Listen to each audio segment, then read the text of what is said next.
Voici une question dont plusieurs pensent connaître la réponse. Est-ce que la terre promise est une image du royaume de Dieu? Les Saintes Écritures vont certainement surprendre beaucoup de croyants par la réponse qu'elles vont nous donner aujourd'hui à l'émission À travers la Bible.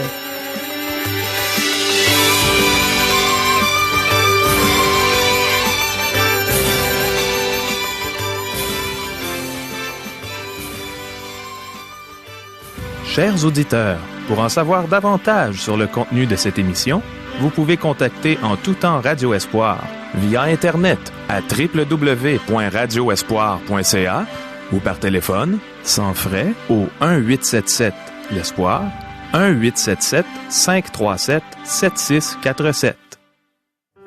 Bonjour, ici Caro.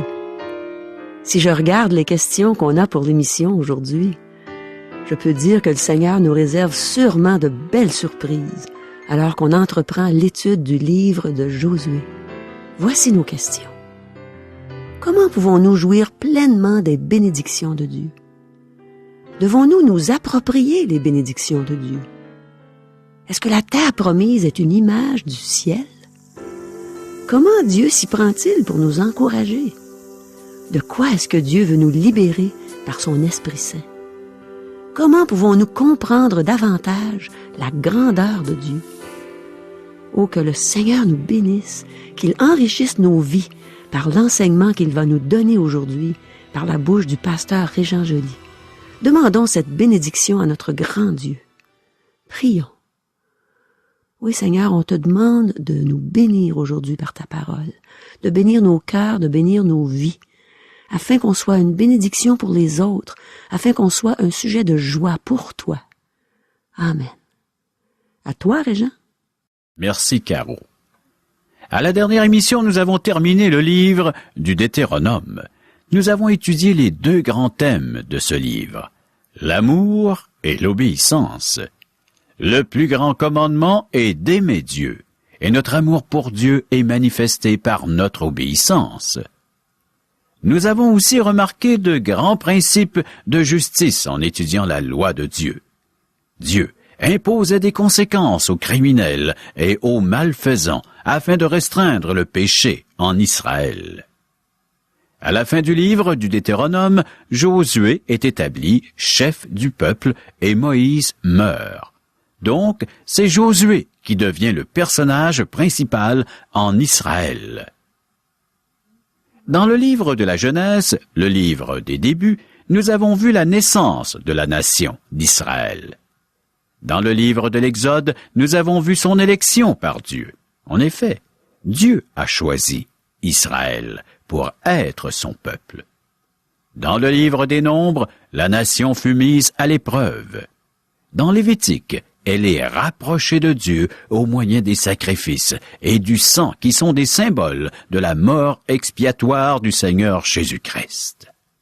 Finalement, la loi fut enseignée à la deuxième génération dans le livre du Deutéronome.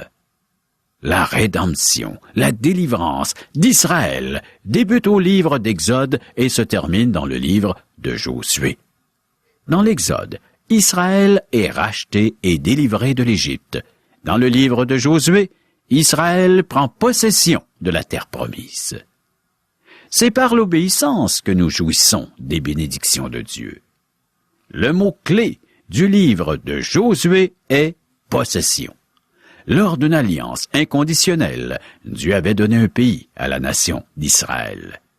Il avait déclaré à Abraham « Je te donnerai et à tes descendants après toi le pays que tu habites comme étranger, tout le pays de Canaan en possession perpétuelle, et je serai leur Dieu. » Genèse, chapitre 17, verset 8.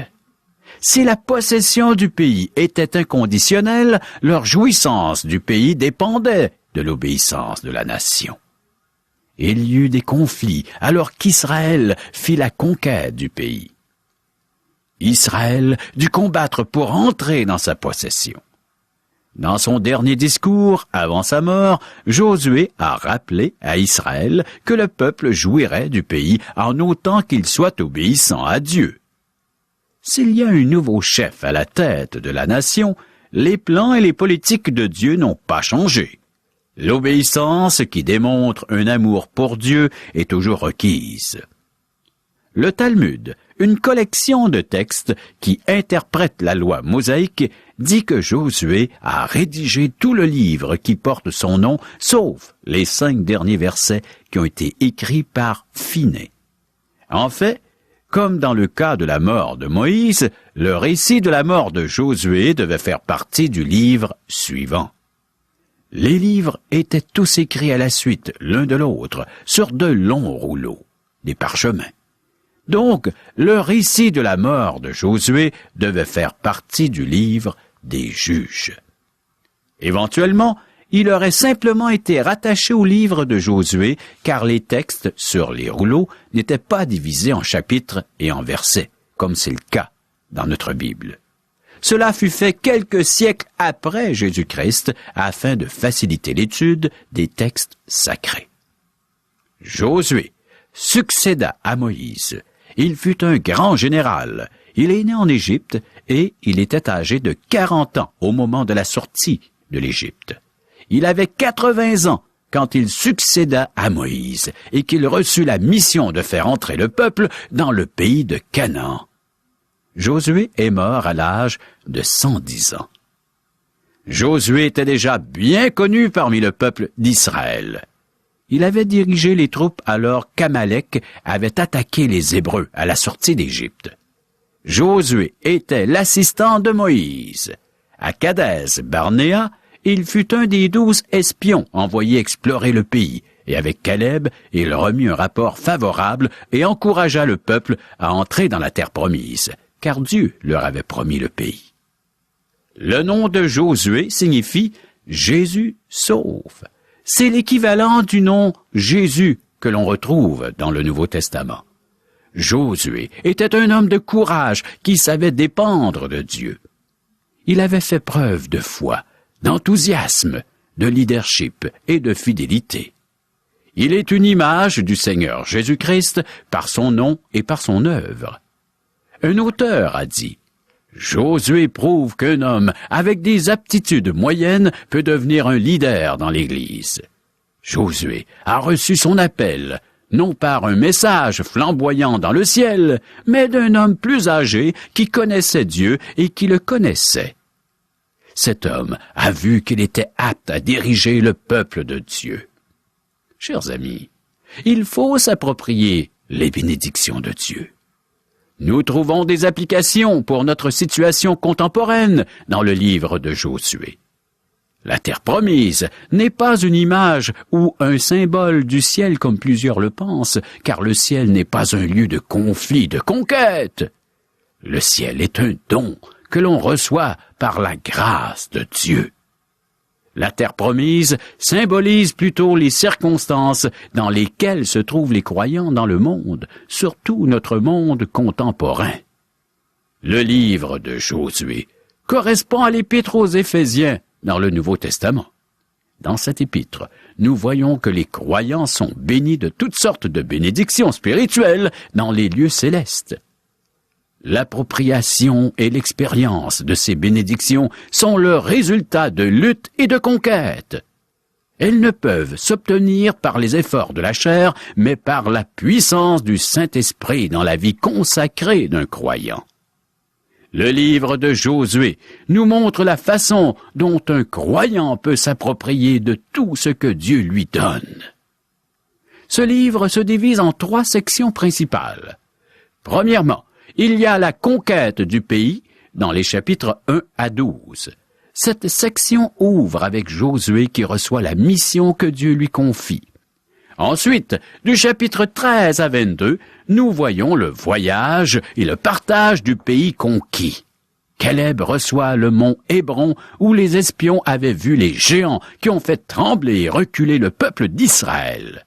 Finalement, dans la 3e et dernière section, nous avons le dernier discours de Josué au peuple de Dieu. Josué invite Israël à choisir qu'il servira en affirmant que lui et sa famille serviront l'Éternel. Le grand thème du livre de Josué est la possession, c'est-à-dire l'appropriation des promesses de Dieu. Le livre débute par le récit de Josué qui reçoit de Dieu la mission que celui-ci lui a réservée. Chers amis, débutons notre lecture de ce nouveau livre de Josué, chapitre 1er, verset 1er. Après la mort de Moïse, serviteur de l'Éternel, l'Éternel dit à Josué, fils de Nun, serviteur de Moïse.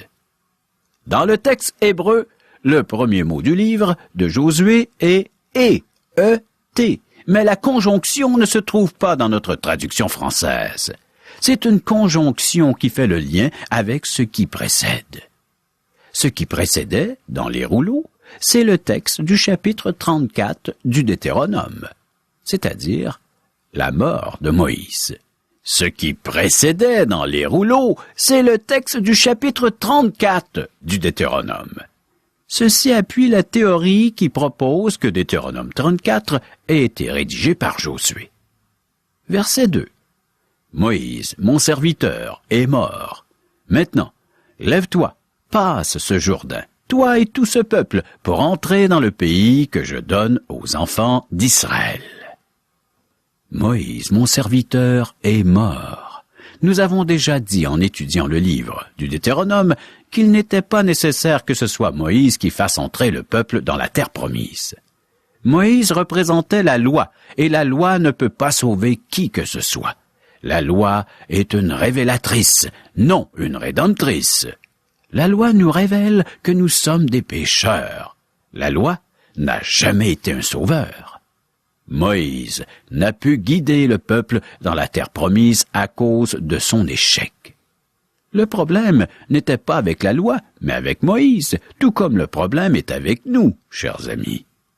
La loi expose le fait que nous sommes privés de la gloire de Dieu et que nous sommes totalement incapables d'observer les commandements de Dieu. Seul Jésus, notre Sauveur, notre Josué, peut nous faire entrer dans la terre promise, son royaume dans lequel des bénédictions nous attendent. Ce verset nous dit que le pays fut donné à la nation d'Israël. Il n'y avait aucune condition rattachée à leur titre de propriété. Dieu avait promis ce pays à Abraham et à sa descendance. Dieu a souvent répété cette promesse dans le livre de la Genèse. Dans le livre du Deutéronome, Dieu a fait l'alliance de la terre promise avec Israël, ce qui lui donne le pays à perpétuité. Verset 3. Tout lieu que foulera la plante de votre pied, je vous le donne, comme je l'ai dit à Moïse. Vous appropriez-vous des bénédictions de Dieu? Dieu leur a donné le pays et il leur appartient. Cependant, pour en jouir, ils doivent en prendre possession. Tout lieu sur lequel le peuple posera les pieds lui appartiendra. De la même façon, la parole de Dieu nous dit dans Éphésiens chapitre 1er verset 3 que nous avons été bénis de toute bénédiction spirituelle dans les lieux célestes en Christ. Malheureusement, peu de chrétiens s'approprient de ces bénédictions qui pourtant leur appartiennent. Il y a de nombreuses années, un événement s'est produit à Chicago et il sert à illustrer comment les chrétiens sont malheureux parce qu'ils ne prennent pas possession des bénédictions que le Seigneur Jésus leur a acquises en passant par la croix. L'incident avait fait les journaux à l'époque. Un Anglais avait immigré aux États-Unis et s'était installé à Chicago. Un jour, on a cessé d'entendre parler de lui. Personne ne savait où il était rendu. Cependant, Scotland Yard, l'équivalent de la gendarmerie royale en Angleterre, s'est mis à sa recherche parce qu'il avait hérité d'une très grande fortune d'un oncle. L'héritage était évalué à 5 millions de dollars. Scotland Yard essayait de retracer l'homme à partir de sa dernière adresse connue à Chicago. La police le chercha en vain. Un jour, il fut trouvé, mort de froid, devant la porte d'un hôtel minable. Il ne pouvait pas se permettre la location de la chambre, même s'il était l'héritier d'une fortune colossale. Il n'avait jamais réclamé son héritage. Il ne s'était jamais approprié la fortune qui lui appartenait. Quoique Dieu ait donné la terre promise aux descendants d'Israël, la nation n'en a jamais entièrement pris possession. En fait, Israël n'a conquis qu'une fraction du pays que Dieu leur a donné. Aujourd'hui, de nombreux chrétiens font comme Israël. Ils ne réclament pas ou ne s'approprient pas des bénédictions que Jésus-Christ leur a déjà acquises. Ils sont malheureux et meurent malheureux dans la porte d'un autel minable parce qu'ils ne réclament pas les bénédictions que Dieu leur a déjà accordées. C'est tragique. Le livre de Josué va nous enseigner comment s'approprier de nos possessions spirituelles. Cela ne se fera pas sans conflit. Dans l'épître de Paul aux Éphésiens chapitre 6, la Bible nous dit de nous revêtir de toute l'armure de Dieu. Nous avons à lutter contre un ennemi spirituel, le prince de l'air, l'ennemi de notre âme. Car nous n'avons pas à lutter contre la chair et le sang, mais contre les dominations, contre les autorités, contre les princes de ce monde de ténèbres, contre les esprits méchants dans les lieux célestes. Éphésiens chapitre 6, verset 12. Nous luttons contre un adversaire spirituel, chers amis. Pour tenir, il nous faudra porter toute l'armure de Dieu. La victoire doit être acquise. Cependant, ce n'est pas nous qui obtenons la victoire, mais le Seigneur Jésus-Christ. Nous pouvons obtenir la même chose qu'Israël, la libération et des possessions. C'est Dieu qui a accordé à la nation d'Israël toutes ses victoires. Si vous et moi emportons une victoire, c'est Dieu qui l'aura emportée pour nous. C'est par la foi que nous prenons possession de nos bénédictions célestes. Verset 4. Vous aurez pour territoire depuis le désert et le Liban jusqu'au grand fleuve, le fleuve de l'Euphrate, tout le pays des Étiens, et jusqu'à la grande mer vers le soleil couchant.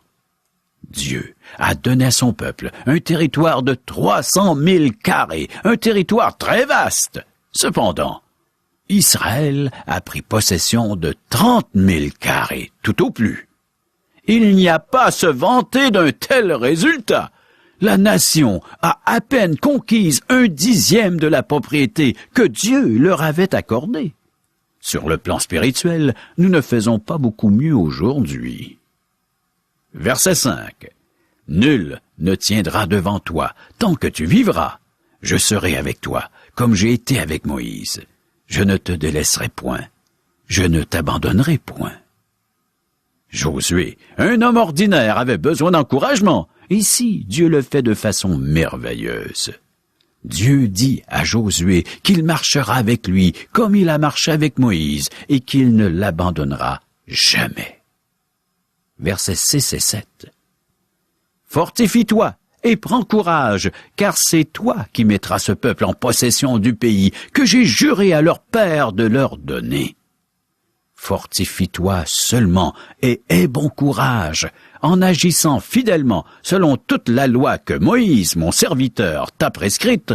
Ne t'en détourne ni à droite ni à gauche, afin de réussir dans tout ce que tu entreprendras. À 2 reprises, Dieu a dit à Josué de se fortifier et de prendre courage. Il encourage beaucoup Josué. Notez un détail très important. Verset 8. Que ce livre de la loi ne s'éloigne point de ta bouche. Médite-le jour et nuit pour agir fidèlement selon tout ce qui est écrit, car c'est alors que tu auras du succès dans tes entreprises. C'est alors que tu réussiras. Il n'y avait aucune partie de la Bible qui était écrite avant Moïse. Dieu parlait à son serviteur face à face. Cependant, Moïse a fidèlement consigné par écrit toutes les paroles que lui avait dites Dieu. C'est ainsi que fut rédigé le Pentateuque, qui est formé de 5 livres, les 5 premiers livres de la Bible. Ces livres étaient maintenant à la disposition de Josué, et Dieu lui rappelle la nécessité de lire, de méditer, d'approfondir sa connaissance concernant ses écrits. Car dans ces livres, Dieu leur a enseigné tout ce qui était nécessaire afin qu'ils puissent prendre possession de la terre promise. Josué et les enfants d'Israël ne devaient pas rejeter la parole de Dieu. Ils devaient au contraire la méditer afin de pouvoir l'observer. Verset 9. Ne t'ai-je pas donné cet ordre? Fortifie-toi et prends courage. Ne t'effraie point et ne t'épouvante point, car l'Éternel, ton Dieu, est avec toi dans tout ce que tu entreprendras. Josué doit conquérir la terre promise avec une épée dans une main et le livre de la loi dans l'autre main. Il doit s'avancer et servir par la foi. Dieu l'encourage de nouveau à se fortifier et à prendre courage. Mes amis, tout comme Josué, nous devons nous fortifier et prendre courage. C'est par la foi que nous prendrons possession de notre héritage spirituel. N'oublions jamais que nous sommes en territoire ennemi. Pourquoi ne jouissons-nous pas des bénédictions de Dieu? Dieu nous demande de mortifier notre chair et de travailler à l'avancement de son royaume. Les deux se font par la foi. Nous sommes morts et ressuscités avec le Seigneur Jésus-Christ lorsqu'il fut crucifié. Le sang de Jésus versé à la croix nous a obtenu le pardon et la purification de tous nos péchés. Voici des versets qui montrent de quoi Dieu peut et veut nous libérer par son Esprit Saint. Ne savez-vous pas que les injustes n'hériteront point le royaume de Dieu? Ne vous y trompez pas, ni les débauchés, ni les idolâtres, ni les adultères, ni les efféminés, ni les homosexuels, ni les voleurs, ni les cupides, ni les ivrognes, ni les outrageux, ni les ravisseurs n'hériteront le royaume de Dieu. Et c'est là ce que vous étiez, quelques-uns d'entre vous. Mais vous avez été lavés, mais vous avez été justifiés au nom du Seigneur Jésus-Christ et par l'Esprit de notre Dieu. 1 Corinthiens chapitre 6, versets 9 à 11. Nous voyons ici qu'il est possible d'être libéré des péchés qui causent tant de douleur et de malheur dans le monde. Les chrétiens de Corinthe, qui étaient esclaves des péchés énumérés au verset 9 et 10, ne l'étaient plus. Pourquoi voyons-nous si peu de chrétiens marcher dans la victoire sur ces péchés de nos jours? Bien, nous n'étudions pas suffisamment la parole de Dieu. Plutôt que d'en faire une étude approfondie, nous en faisons une étude superficielle. Nous nous contentons de la prédication du dimanche ou de lire une page dans un livre de méditation quotidienne. Autrement dit, nous souffrons de malnutrition spirituelle. Parce que nous ne comprenons pas la personne et l'œuvre du Seigneur Jésus-Christ. Parce que nous ne comprenons pas toutes les bénédictions que nous a acquises le sang de Jésus versé à la croix. Nous ne réclamons pas la victoire sur nos péchés. Nous sommes plutôt incrédules et nous croyons que rien ne peut être fait au sujet de notre péché. La réalité, c'est que le Seigneur Jésus a réglé la question de notre péché à la croix une fois pour toutes. Il nous en a obtenu le pardon et la purification. Parce que nous négligeons l'étude de la parole, nous ne prenons pas possession de la victoire acquise par notre Sauveur. Il en est de même pour notre service chrétien. Combien de fois est-ce que la peur nous paralyse? Pourtant, la Bible nous montre que lorsque nous le servons, Dieu pourvoit tous nos besoins et qu'il combat avec nous. Il nous ouvre des portes, il dispose les ouvriers nécessaires à s'avancer pour contribuer à son œuvre. Reconnaissez l'importance de la parole de Dieu pour votre vie. Chers amis, prochaine émission, Josué chapitre 1 verset 10 à chapitre 2 verset 8. Merci beaucoup, Régent. Quel bon enseignement. Et j'ai particulièrement aimé la dernière partie qui démontrait qu'il est possible d'être libéré des péchés qui causent tant de douleur et de malheur dans le monde. Malheureusement, même les croyants continuent à pécher. Et très peu de chrétiens marchent dans la victoire sur ces péchés, comme nous l'a si bien dit Régent il y a quelques minutes. On a vu que pour obtenir la victoire sur le péché, il est absolument nécessaire d'étudier la parole de Dieu. Beaucoup de chrétiens souffrent de malnutrition spirituelle de nos jours, parce qu'ils lisent très peu la parole de Dieu et se contentent de la prédication du dimanche pour nourrir leur âme. C'est comme si on ne faisait que grignoter sur semaine et qu'on allait chercher un steak en fin de semaine pour nourrir notre corps. Je ne sais pas combien de temps on pourrait survivre avec cette sorte de régime. Personnellement, j'aime commencer ma journée dans la parole de Dieu et j'aime aussi la terminer de la même façon. Après tout, c'est ce que je fais pour mon corps. Quand je m'éveille le matin, j'ai faim. Au milieu de l'avant-midi, je mange un fruit.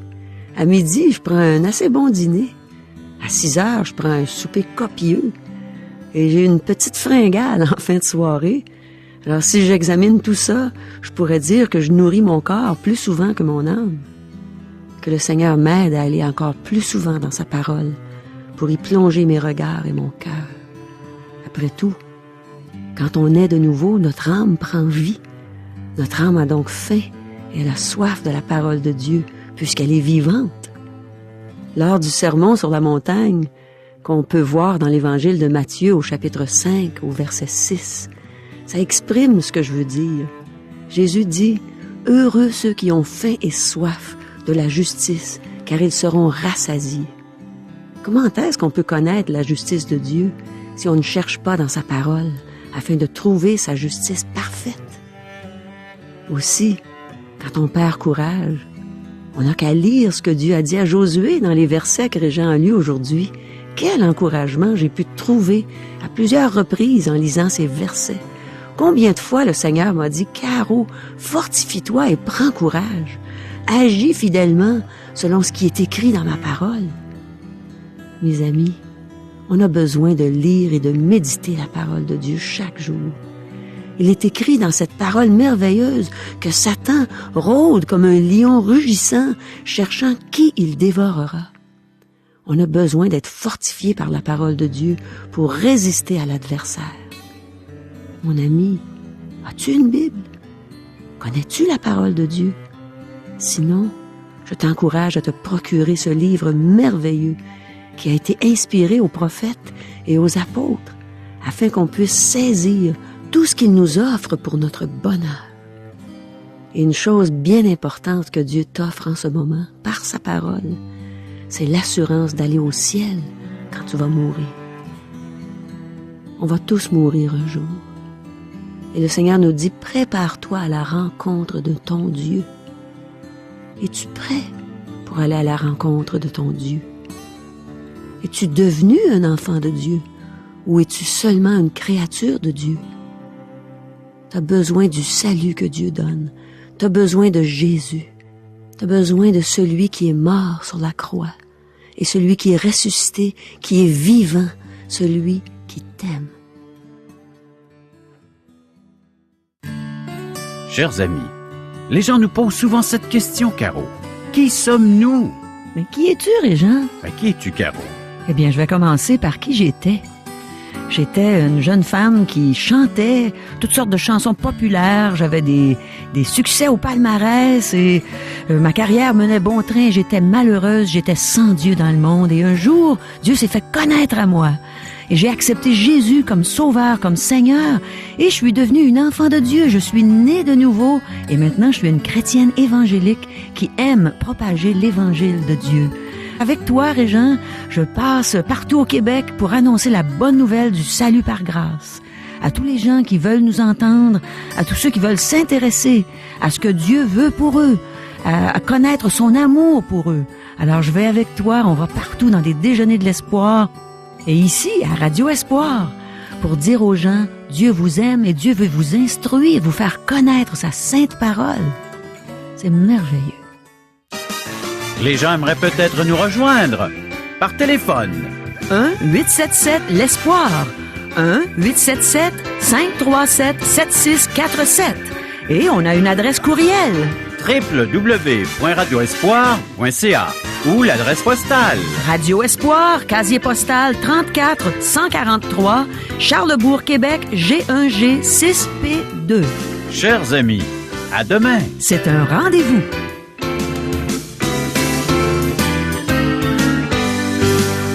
Cette émission vous a été présentée par Radio Espoir.